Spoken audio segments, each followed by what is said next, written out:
शिवसेना आमदार प्रकाशदादा सुर्वे सध्या आमच्यासोबत आहे. दादा, आज तुम्ही अहिल्याबाई होलकर जयंती साजरा केला आहेत. काय सांगणार, काय आजच्या दिवशी तुम्ही लोकांना मेसेज देणार आहेत? आज फार चांगला पुण्यदिवस आहे.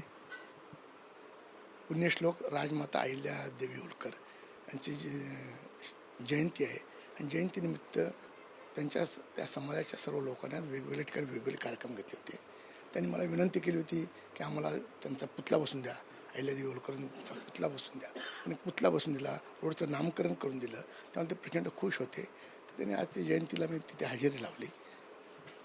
बऱ्याच संख्येने जनता तिथे जमली होती आणि त्यांनी आणखीन एक मागणी केली माझ्याकडे की आम्हाला ते जो गरीब वर्ग राहतो, प्रकाश पुरोहित यांच्या वार्डमध्ये झोपडपट्टी आहे, त्यामुळे गरीब वर्ग राहतो, त्यांना मुलांना शिक्षणासाठी अभ्यास केंद्र, अभ्यासिका द्यावा.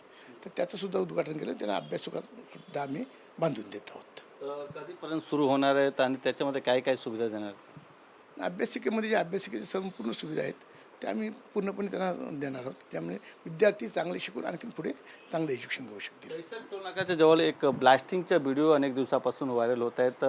खूप धोकादायक आहेत. दादा, कसं बघतात तुम्ही आणि काय आहे, कशा प्रकारचा हा व्हिडिओ, काय त्याच्या मागचं कारण काय? आणि मधुबन कोऑपरेटिव्हने हे माझ्याकडे नियुक्ता SRA कोऑपरेटिव्ह हाऊसिंग सोसायटी, त्यानंतर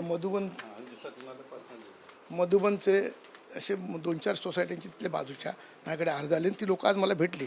म्हणजे 100-150 लोक भेटले. त्यात बरेच ज्येष्ठ नागरिक होते, महिला होत्या. डेव्हलपमेंटला आमचा विरोध नाही, पण जी काय ब्लास्टिंग चालू आहे ती अनधिकृत ब्लास्टिंग चालू आहे. ब्लास्टिंग म्हणजे असं आहे, त्याच्यामुळे बिल्डिंगला हादरे पडलेत. बिल्डिंगला हादरे होऊन त्यांना क्रॅक पडलेत. उद्या ती बिल्डिंग डिमॉलिश झालेली एवढी मोठी 22 माल्याची बिल्डिंग, तर कितीतरी लोकांचे मृत्युमुखी पडू शकतात आणि त्यामुळे फार त्रास होऊ शकतो. बाजूच्या बिल्डिंगला पण आहे, परत मेट्रो स्टेशन पण आहे. त्या सर्वांना त्यांनी काम करावं, पण ते काम करत असताना सरकारने दिलेल्या सूचनांचं उल्लंघन न करता त्याचं पालन करून काम करावं.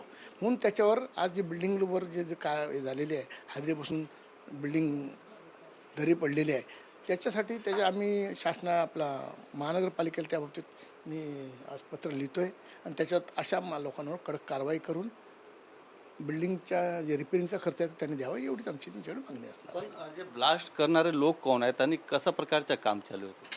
तो कोणतरी कॉन्ट्रॅक्टर असेल, त्यांनी ते केलेलं आहे. ते करताना त्यांनी त्या सर्व प्रिकॉशन पाळायला पाहिजे.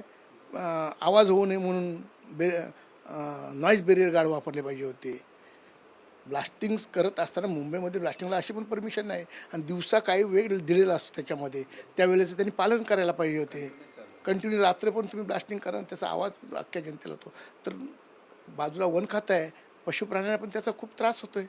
त्या त्रासापासून मुक्तता मिळावी आणि त्यांनी त्यांचं कामसुद्धा व्हावं. आम्ही कामाला विरोध नाही, पण ते काम करत असताना कायद्याचं संपूर्ण पालन करून काम करावं, हीच माझी विनंती. कारवाईची पण मागणी करणार होते त्यांनी सोसायटी पोलीसपासून कमिशनरपासून सर्वीकडे आपले वन खातं, त्याच्यानंतर आपलं पोल्युशन बोर्ड, सर्वीकडे सोसायटीने पत्र लिहिले. माझ्याकडे पत्र येत ना, सर्वीकडे पत्र त्यांनी लिहिलेले आहे. मुख्यमंत्र्यापासून सर्वांना, उपमुख्यमंत्री सर्वांना, BMC सर्वांना त्यांनी पत्रव्यवहार केला आहे सोसायटीने, सर्वांकडे केलेले आहे. आता त्याच्या भेट देऊन त्यावर काय कारवाई करतात तुम्ही बघतो.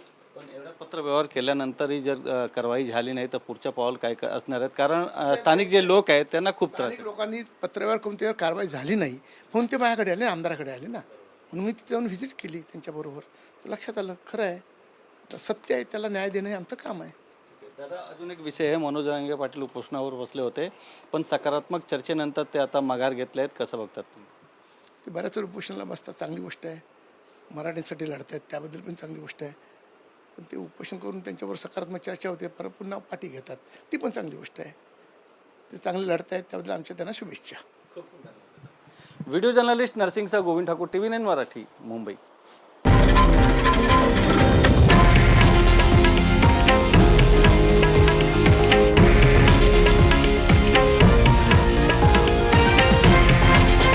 हे आहे देशातील नंबर 1 न्यूज नेटवर्क आणि आपण पाहत आहात TV9 मराठी, एकमेव.